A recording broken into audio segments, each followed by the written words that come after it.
you hear a lot about old people worried about their cholesterol. But we're in pediatrics. Should we worry about cholesterol even in little kids? Even in little kids, but particularly those little kids who have parents or grandparents who've had a heart attack or a stroke before the age of 60. Those are the high-risk children, and the children who have that kind of family history should have a cholesterol test sometime after the age of 2 and before the age of 5. If the cholesterol is high, what would that figure mean?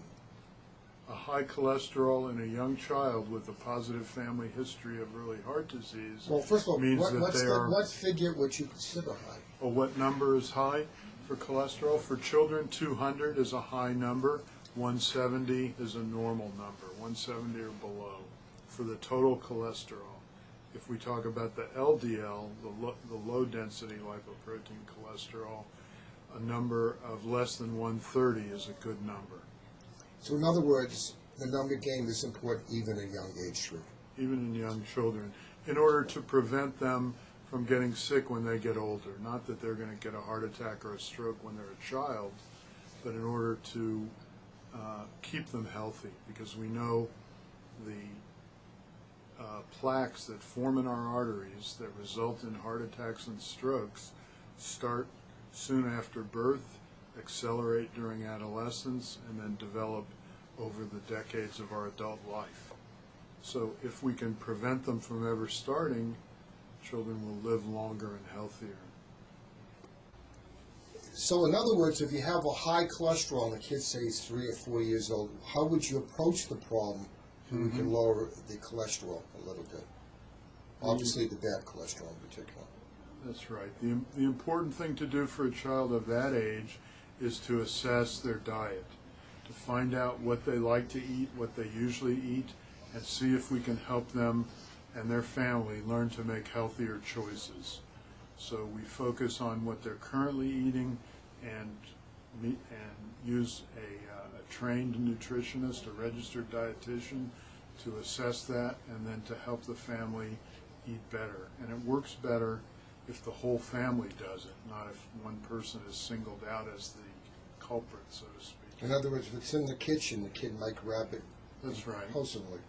It's going to be. It's in the it's not going to happen that the whole family is going to sit around eating meatball heroes and the child is going to eat a salad.